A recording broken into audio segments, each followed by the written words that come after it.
What's up, Restomods Nation? We're here today to do something really fun, which is the build sheet on RM22. And this is a 1969 Chevelle that Esparza and his team built from the ground up over 2 years. Yeah, entirely in-house with this one. We had a lot of options. It's gonna be easy to talk about this car. I'm excited, and we might ramble on a little bit because we've had the car around us for so long and we're just so involved in the actual build of this car that there's a lot to talk about. And we love it so much. I mean, it's incredibly cool, and there's so many little details in here, and we're gonna go through all of them. To start with, it's obviously a 1969 Chevelle, which was an incredibly popular car. As far as Chevelles go, everybody has their favorite year for different reasons. Here at Restomods, we've given away a 72, a 66. What else? A 70? A 67. A 60, did we do a 67? Red big block 4-speed car. Oh, the red, was that a 60? I thought Killer that was a car. 66 too. We should probably get these facts straight before we shoot these videos. I want to say the red 60, I think it was a 66. Was it? I think the red 66, right. the silver 66, the 72, Barry's 454. Then the other supercharged 71. And then the supercharged 70? It was a 71. The LSA car. Right. That was a really cool car. And so everyone has their favorite year of Chevelle. See, I told you we were going to ramble on. We digress. Yeah, this is the rambling on we're talking about, because Chevelles are awesome. Honestly, to me, you know, when it comes to the classics, I'm a Chevy guy. And when it comes to Chevy muscle cars, for me at least, being a bigger guy, Chevelle is where it's at. Some people like the Nova, some people like the Camaros. That's, you know, whatever. Again, I digress. This 69 Chevelle, to me, is the best year. And this right here is one of, if not the best examples of a 69 Chevelle on the entire planet. There's so much to love about this car. Number one, just the look, how we decided on the color. When we originally bought this car, really nice car. Olympic Gold. Olympic, is that the name of the color? Olympic Gold. It was an original color, original paint car, 50,000 original mile car.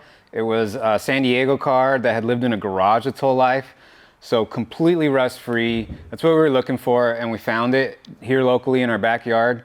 And then we took it to SV Body and Paint, and they took it down to bare metal. And that's when we got forced into choosing a color. And it looked so killer in bare metal, and we started looking at all the other colors, and silver was just the way to go. Yeah, we looked at 100 plus 69 Chevelles and different paint schemes and racing stripes and different things. I think this silver and chrome, and obviously there's another decision that went into it, right? Yeah. The trim pieces, do we keep the chrome bumpers? Yeah.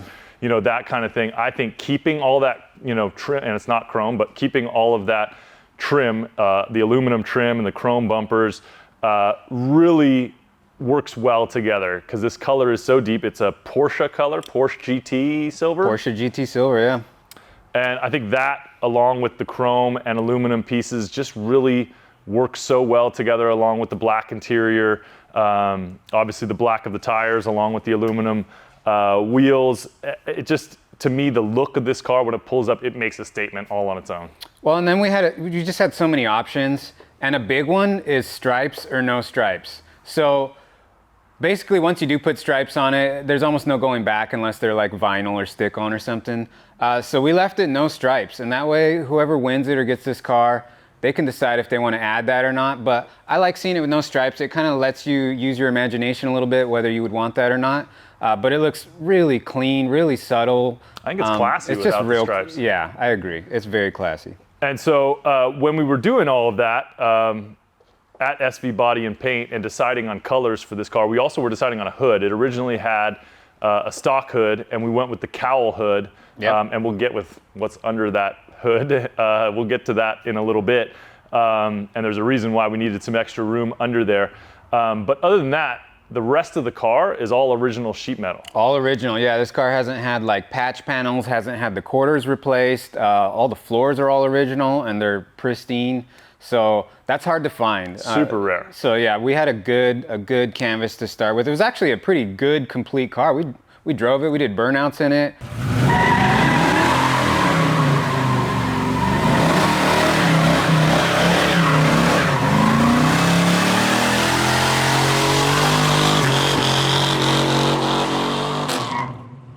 We had a lot of fun with it. It was almost ready to just give away the way it was.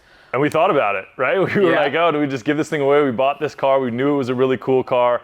We drove it a lot. It was kind of set up for circle track racing, I think. It had like the quick swap axles. It had some parts like, like a dirt track racer. The guy that previously owned it had some leftover dirt track parts they had put on it. And it was a cool car. And it was quick. It had a little, like a rowdy small block in it. Yep, absolutely. Where's that small block now? That one is going into a 55 Bel Air now, so they found a good home. Oh, you're going to put it into your tri-five? Yeah, That's awesome. yeah, personal one, so thank you for that. Yeah, absolutely.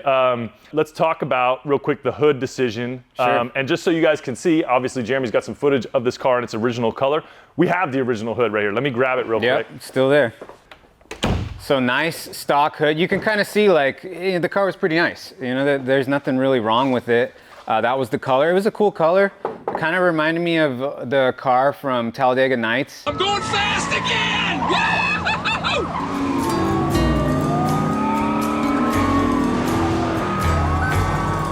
You know, Oh yeah, the Cougar. Ricky Bobby's dad's car. What the hell?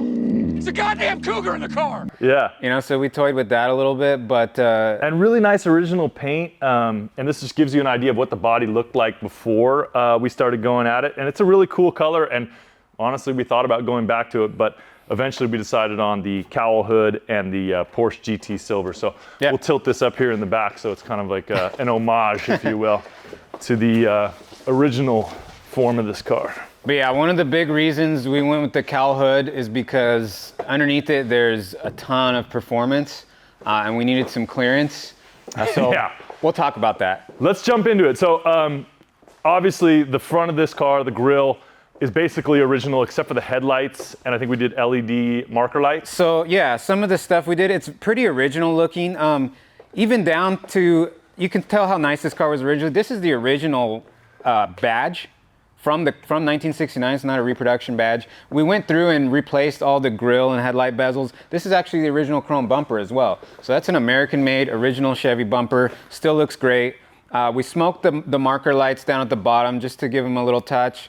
The LED headlights that we like to do, these ones have kind of a cool driving light bar that kind of lends itself to the bar in the grille. Yep. So other than that though, we didn't want to change too much. No badges on this portion here. Usually there's like a Chevelle badge. There was one, right? We shaved all those? Yep, so yeah, Siggy got rid of those. But yeah, we still wanted it to look like a Chevelle. We didn't want to go so modern with blacking out all the trim and stuff. So it looks like, I guess you would call it a Restomod, right? It's better than new.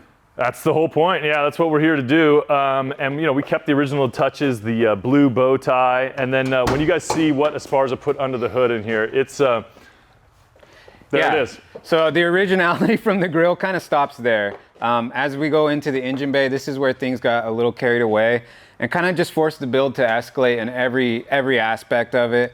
Our eyes were really big when we were on Blueprint Engine's website, and like you always do, you went straight for the top, you know? Yeah. So this is their 427 with a supercharger. Shout out to Blueprint Engines. They make a killer product. This thing has more than we could have ever asked for. It's just a great engine. I believe that it dynoed somewhere in the 850 range on 91 pump gas, and then we did some upgrades from there. So that wasn't enough. Yeah, that wasn't enough. We put a smaller pulley on it. It has a bigger throttle body from FiTech, which now the engine management is all through FiTech, all the fuel systems through FiTech. We added a Wegner pulley system, so it has all of their accessory drive system on it from Wegner. VintageAir, this has a BeCool radiator with dual electric fans. It keeps it nice and cool. Headers, these are Ultimate LS headers that we put on there. But yeah, this Magnuson Supercharger, the engine itself, I believe, is like an 11-to-1 427, so it's high compression already, and I believe the engine without the blower makes like 650 horsepower. That's the one we're going to put in the 66, right? Yeah, so it's plenty already. It's got a nice little cam, but you add the supercharger on it, and once this thing starts making boost, it's just all the power you could ever need.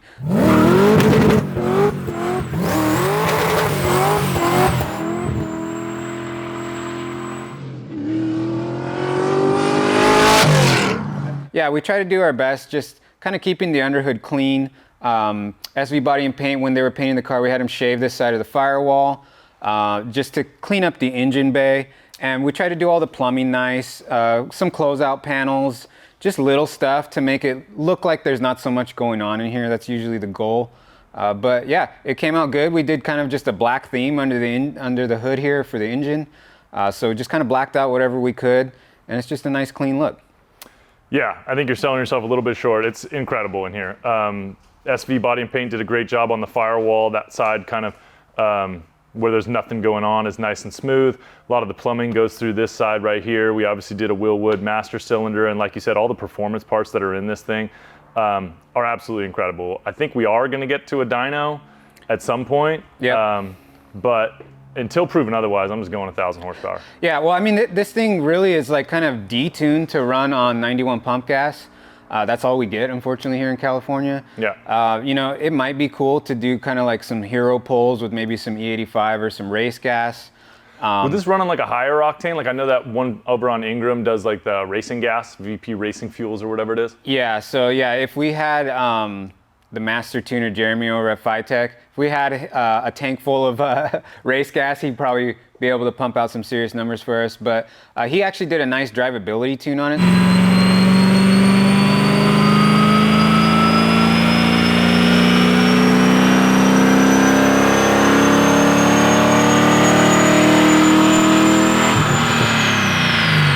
So although it's super rowdy, this thing idles nice. It stays cool in traffic. You can drive the car. It's very drivable. You know, obviously there's tons of power available, right? But you can also cruise around town in this car. It is a 6-speed manual. What's behind this big engine? So our go-to Silver Sport Transmissions, we got their Top Dog 6-speed. This is a Magnum 6-speed behind it. It's got a dual disc clutch to try and handle all that power. But this is their full kit for a GM A body. It's got a hydraulic throwout bearing and their hydraulic clutch kit as well. So kind of all the power through this engine is going through a 6-speed. So you're rowing gears. You're having to manage that throttle pedal because you don't want to use the whole thing. You're going to get into trouble if you do. Yeah, you'll get into trouble real quick. It's very drivable and very fun, but you know, with great power comes great responsibility. Yeah, and there's no nannies on this car to keep you safe. You know, you see some of these modern cars at this power level, and they have traction control, and they have ABS, and they have all kinds of systems that kind of help you stay safe in the car. This one, it's on you. So when you get behind the wheel of this car, you'll immediately respect it. It's a really cool car. It's awesome to have this kind of power. And we'll talk about the surrounding stuff that we did to this car. When we got to this power level, you don't want just a stock 1969 car. So we went through everything on this car. Yeah, staying under the hood, like you said, clean plumbing, an LS. We just tried to keep it looking simple and clean in here. Little things too. We did the Detroit Speed wiper setup, so we didn't overlook anything on this build. You know, we had a blank slate. That wiper setup will get you like variable speeds like a modern car. So little things like that to make the car more livable. Yeah, it's very drivable. And in terms of under the hood, it looks really clean, but you can also immediately tell that this thing is putting out some serious power. Like you said, it just commands respect from when it pulls up to the curb to if you're looking under the hood or when you hop into the interior. This car just commands respect, and you and your team did an incredible job. Let's keep checking it out. Cool. So moving around the car, like you said, just every little piece of this thing we tried to elevate to the highest level. So tell me a little bit about the suspension first, and then we'll get to the wheels and tires. Okay, so yeah, so obviously when we want to put this type of power down safely, we're gonna go through everything. This car does still have a stock chassis, but we did everything you could to this chassis to make it stronger. This car has a full QA1 tubular upper and lower control arms, QA1 sway bar. It has their double adjustable coilovers in the front. So this car actually really handles well. It feels really planted. Same thing in the back. It's got all QA1 adjustable upper and lower control arms. And then this has a Ford 9-inch. We'll talk a little bit more about the rear end, but suspension-wise, pretty much all dialed in. There's a lot of chassis stiffeners in this car as well. We did just kind of the common A-body stuff. RideTech makes a lot of good stuff for chassis stiffening. So it has that in the back. It's braced the lower control arms to the cross member. And then the real big thing about this car is that the RideTech Tiger cage kind of ties the entire body and frame together on this car. And that was a big thing to help with the stiffness. in this chassis. So now you don't have these big sloppy rubber bushings between the body and the frame. It's all kind of unitized now, which gives it double the strength. So, you know, you maybe get rid of a little bit of that 60s like soft floaty feel. That's a good thing. But yeah, you get like a real responsive, you feel the road on this car. It's got an upgraded steering box as well, so it's got a quick ratio box. Just no stone left untouched on this car as far as underneath it. About as much as you could do to a stock chassis car. And then the brakes. We have big Wilwood brakes. These are 15-inch rotors up front. 15? 14. I want to say 15. So big Wilwood brakes, 6-piston calipers. Wilwood's in the back as well. And then these beautiful American racing wheels. This was a hard part, choosing the wheels on the car. Yeah. We worked with American Racing, and they came out with this model in an all polished look, and it kind of just suits the car well. And then really good fitment on it too. These are 18 by 9.5s up front and 18 by 10s in the back. And that way in the back we could fit a 315 wide tire. That's about as wide as you can go on a GMA body without, you know, getting into mini tubbing and stuff, which we didn't do. We got a lot of tire. You could always use more at this power level, but with these Falcons, the car really sticks. It feels responsive. It feels pretty well balanced. So. Yeah, and I think, you know, that goes back to just when you were saying no nanny stuff, it's all on you. You can easily, you know, take off at a red light in this car very easily, tons of traction, or you can dump the throttle and have zero traction. Yeah. And everything in between. So I think the wheel tire combo really looks great and adds to the drivability to this car. I think the only thing we spent more time on than the wheel decision was maybe the seats. Yeah. Which we'll get into. But going back to the Tiger cage that's in this thing, that's really one of the big safety features that we insisted upon in here as well. Yeah. Like you said, not having ABS, not having you know, traction control or computers or different things like that. It's easy to get yourself in trouble. So we wanted to make sure that, you know, in such event, that the roll cage was there to protect people and also to secure the restraint. Yeah, that's the other thing. It does a lot of good things. It really stiffens up the chassis. It looks killer. It's all stainless. So it really like sets off the whole vibe of the interior. But yeah, a big thing too is having those type of harnesses in a car and having somewhere secure to mount them. So it just has a lot of benefits. So that's why we went with it. It was a no-brainer for us. So also kind of keeping with that same theme, this whole thing is debadged. I don't see a single badge on this. You know, there's all kinds of badges that came on these Chevelles, from Chevelle to Malibu to SS to 396 to all different types of badges. This thing is just all clean all the way through. Debadged, and then the marker lights as well. We got rid of those little corner marker lights front and back, so those are smooth. And then the body is stock. You know, it was such good sheet metal and it's such a good shape. Why mess with it? But, you know, we just went through and improved on all the moldings. You know, we obviously did all new weather stripping throughout the whole car for a nice tight seal. Replaced the door handles with some factory type, just re-chromed ones. Little touches too, like the mirrors. We bought some really nice billet mirrors for it, just because the car deserves the nicest stuff. So we tried to put a little bit of jewelry on it, even though it's so clean and subtle on the outside. Yeah, but it's not like too much jewelry, right? It's just like, hey, you're gonna have, I think we added this passenger side rear view mirror. Correct. It only had a driver's side. We were gonna go bare minimum, but a passenger mirror, it's nice. It helps, you know, I mean, especially if you're gonna drive this thing around town, having more visibility is always a good thing. And on these GMA bodies, I just love this. Yeah. How you roll down the back, it's no post, like it's just such a big opening and then lets you see into all the quality parts that are in the interior. And it just creates this really cool silhouette that's so signature to that GMA body and specifically the 69 Chevelle. I just love it. Yeah, big open air feel to it. I think that was the only sacrifice we had with the cage, is that it breaks up being able to see through it, but I'll take it because it actually, this cage in stainless, it looks nice. It's kind of on display there too. So yeah, I think it looks great. And we'll get into all the interior parts and everything like that, but all these trim pieces are brand new as well, right? Yep, brand new, just original style. Kept it clean in the back too, nothing fancy here.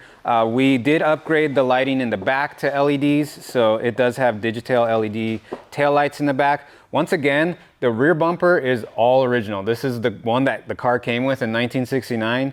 The chrome, this is not a Taiwanese reproduction. The chrome is in really good shape still, so we wanted to keep it. If there was anything like that that was good enough, that it matched the rest of the car and it was original, why not keep it? And then we did get rid of a few more pieces of trim in the back here. There was some trim that goes across the trunk here. Yep. Just got rid of that, got rid of the holes, no badging on it, just kept it clean and simple in the back. Very clean. Let's check out the trunk. Do we have the keys?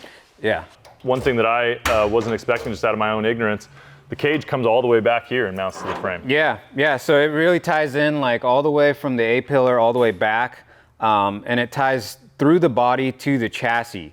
So it really helps stiffen everything up, and it kind of looks cool in here. You open the trunk and it's got that nice accent. This was, like I said, all original trunk pan. We didn't have to replace any panels. All we did is kind of put like kind of a undercoating inside the trunk to protect it, and then a nice piece of carpet to match the inside. We got our Cal car cover in here. Yeah, shout out to California Car Cover. That's our first sponsor way back in 2017. And every giveaway vehicle at restomods.com comes with a custom interior California car cover that's custom fit for each car. It's a microfiber cover. They're super high quality.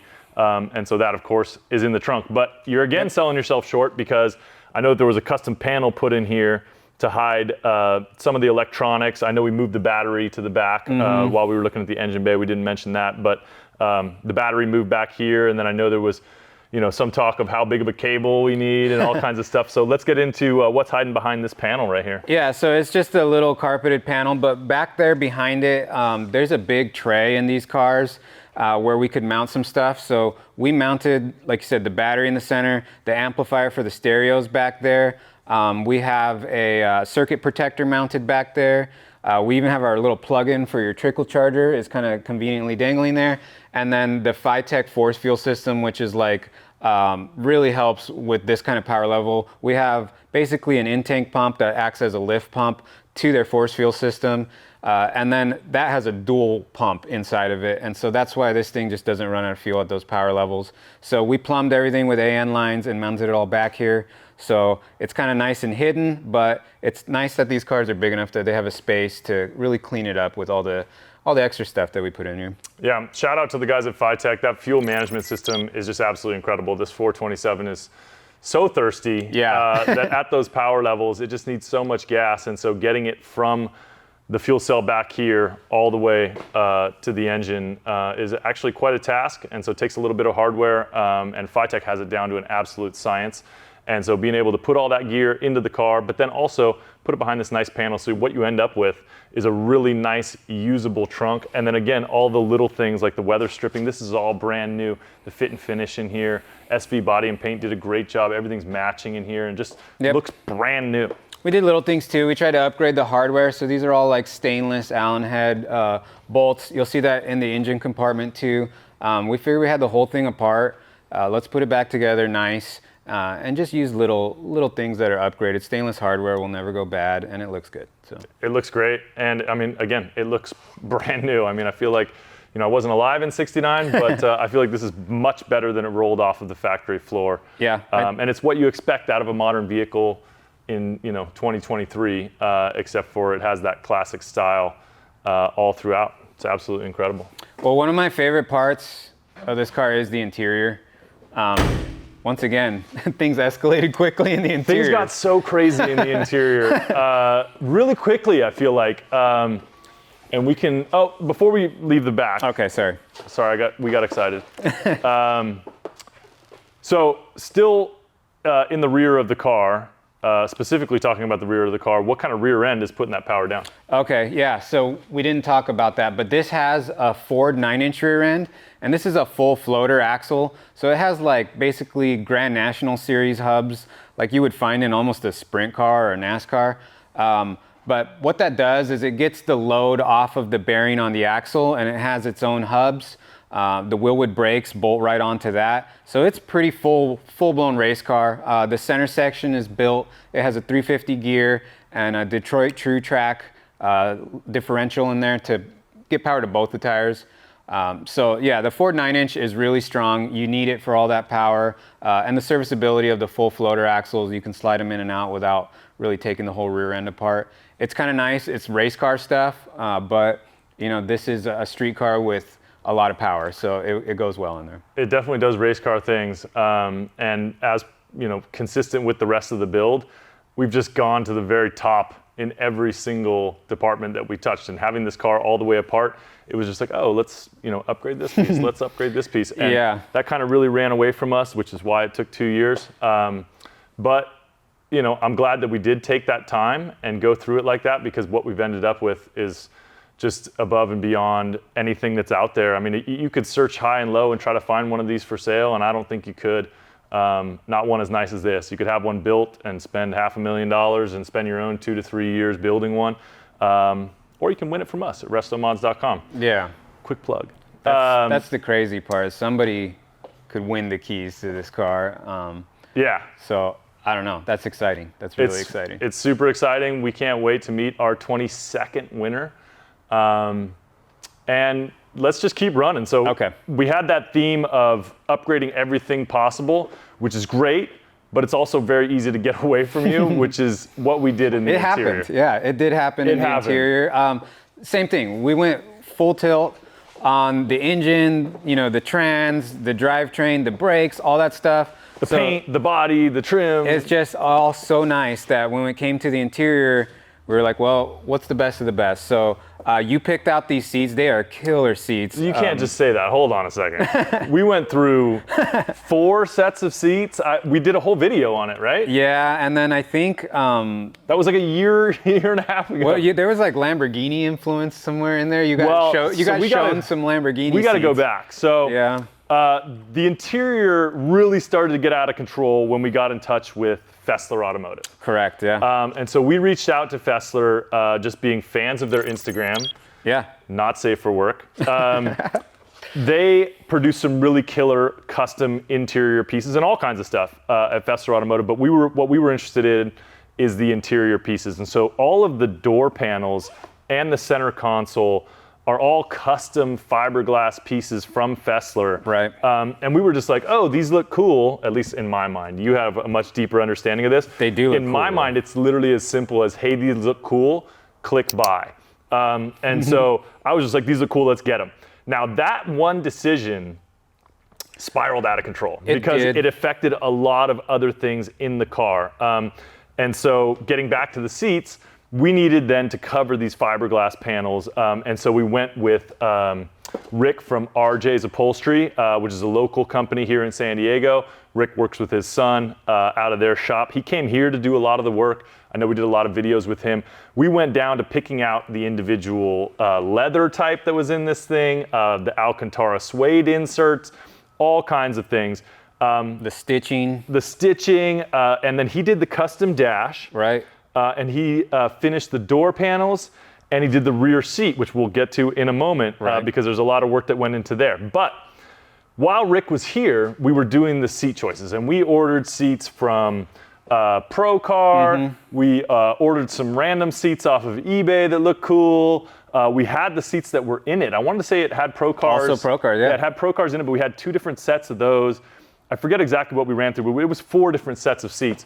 And then Rick shows up, and he's doing some work, and I go out to his van to pick up some samples or something like that.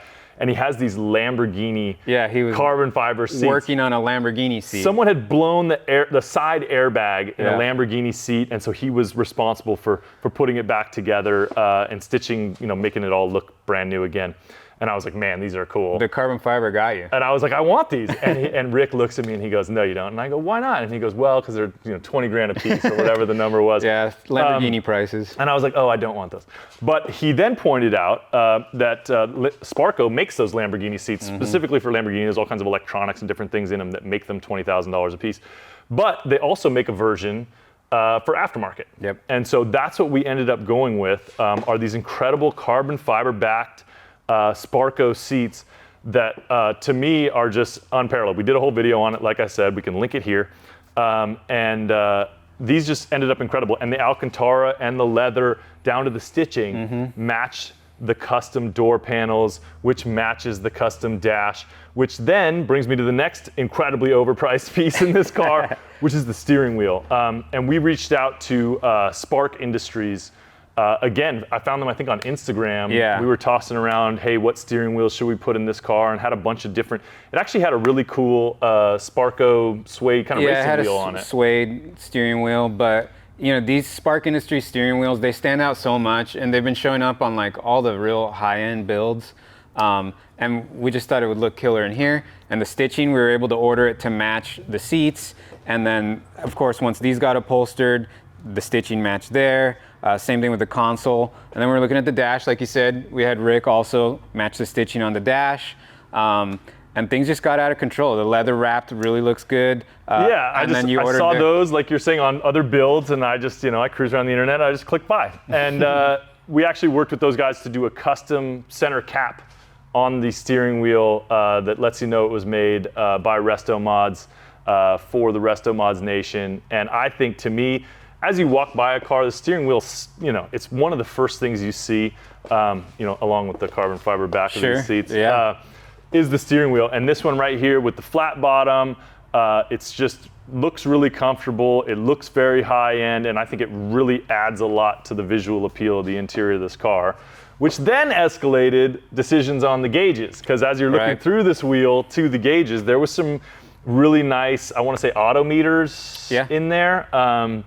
And then tell me about what we have in here now, because it's kind of the original gauge cluster. We were trying to stick with a theme in the interior. And we had like a lot of aluminum, a lot of brushed finish stuff, because the outside of the car had a lot of polished looking stuff. We kind of wanted to tie it in with the steering wheel, and then with the gauges. So the gauges have both those. They have a brushed face and then like a chrome bezel. And these are also still auto meters, but it's their American Muscle series, which makes 100% sense for this car. But yeah, upgraded the whole instrument cluster to run those center gauges. We have our VintageAir controls.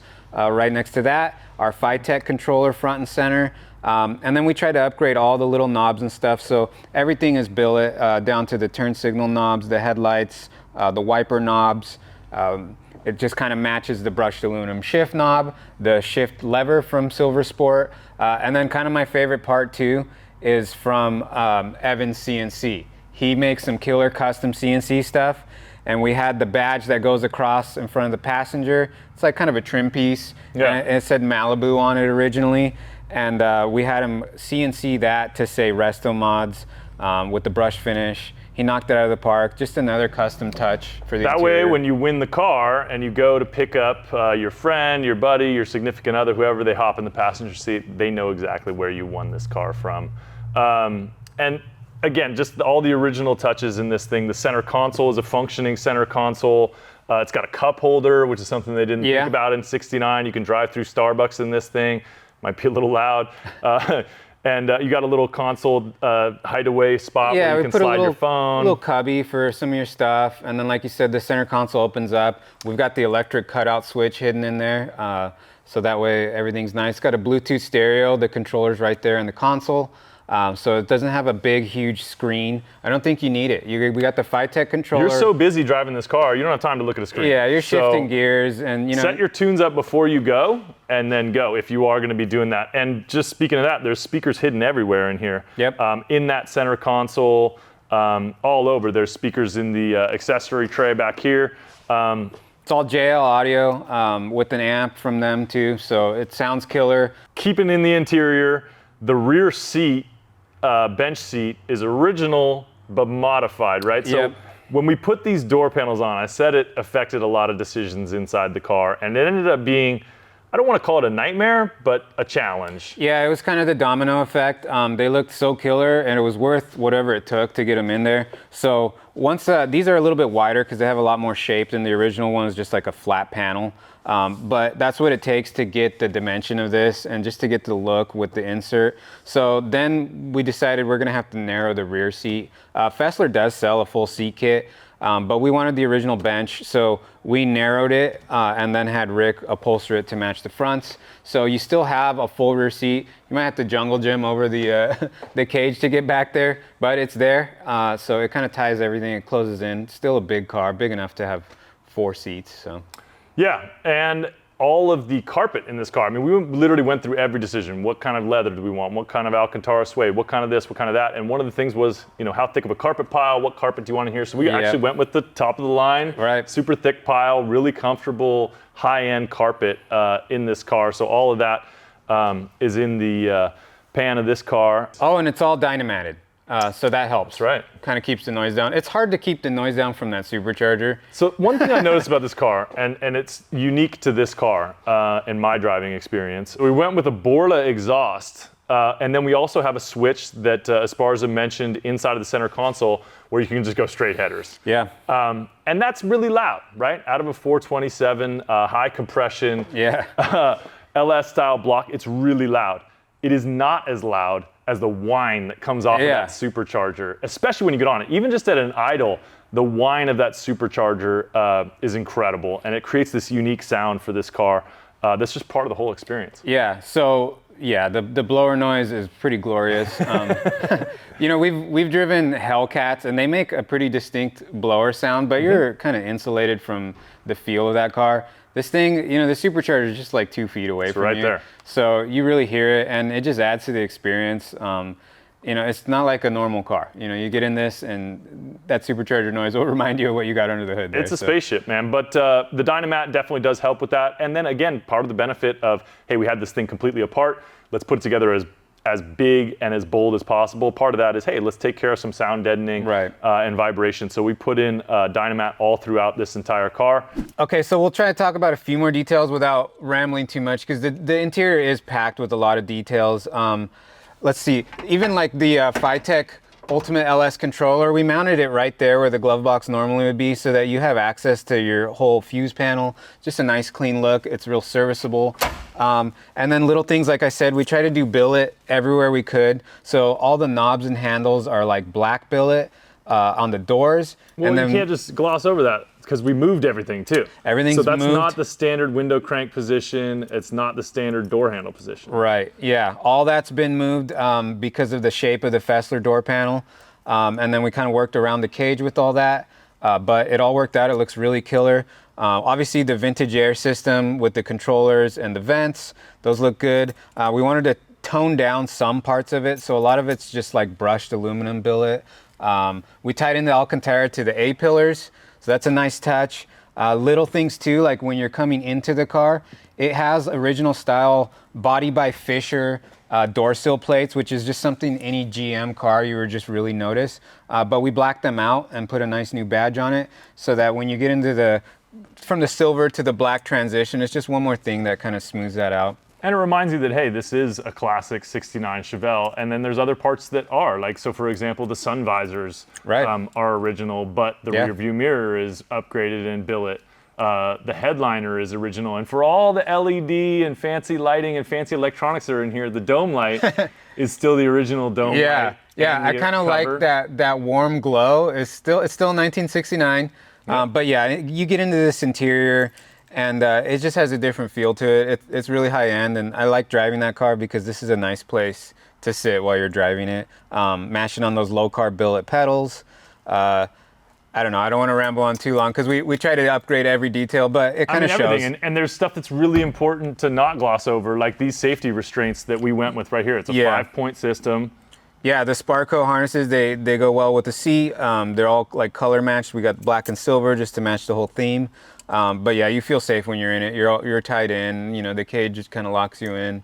So, and then these seats just feel amazing. I think going with the highest end seat was important in a car like this. Well, we certainly took our time making the decision, but I think we ended up on the right thing, not only with the seats, but with every single thing on this car. I mean, the end result of basically tearing a car all the way down and building it from the ground up, and I don't want to say an unlimited budget, but pretty darn close to it, is you end up with a result where when you hop in, you don't have the, oh, hey, I would have done this, or I would have done that, or I would have upgraded this piece, or hey, I got this thing I need to fix.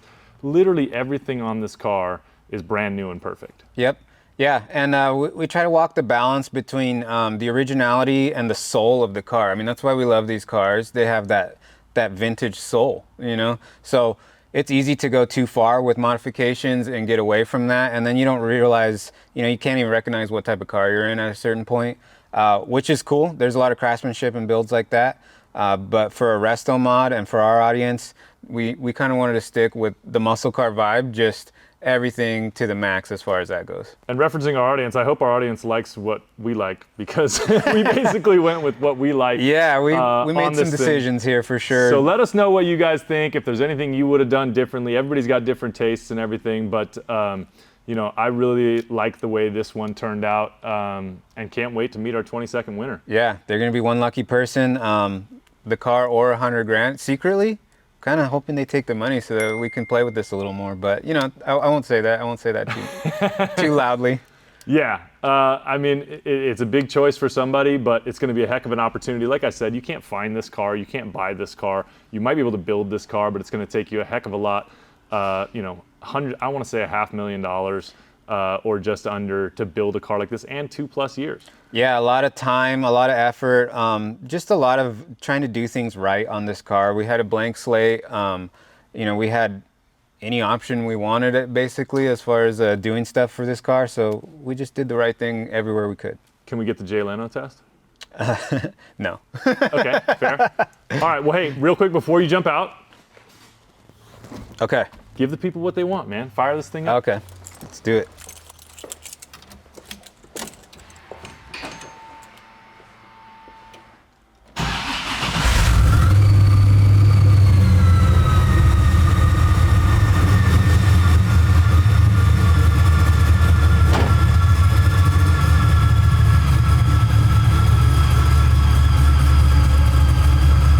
That's going through the mufflers, pretty loud.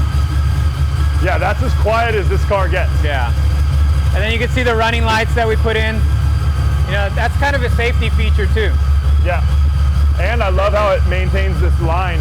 Yeah. Kind of with the grill line. Yeah, the whole front of the car kind of has a horizontal beam. So. When you see it driving, you really notice it. You're like, fuck, that's cool. Yeah. Hold on, hit the cutouts real quick. Yeah, I don't know if the audio is even gonna pick it up, but.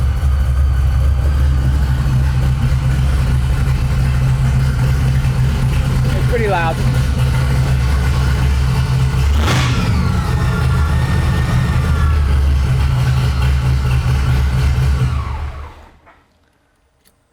So that gives you an idea of what's hiding underneath the hood of this thing. And again, you get that kind of unique sound created by that high compression V8 with that huge blower on the top. Yeah. It really, you know, combines to create this unique sound. And just an incredible machine, man. Congratulations to you, first of all, and thank you for building this car for us. Likewise, thank you for making all the right choices. And like you said, we started with a great car. You had a vision on a lot of this stuff, and I'm happy that we got to bring it to life. Man, you executed incredibly well, and I'm so proud that this is RM22 and we're able to bring it to you guys ultimately, and someone's gonna take home this incredible piece of craftsmanship, an incredibly powerful, drivable work of art is what we ended up with. And so we're super stoked to give it to our 22nd winner. And if you want that to be you, head over to restomods.com, claim those entries today, and you could be taking home this one-of-a-kind 69 Chevelle or 100 grand in cash.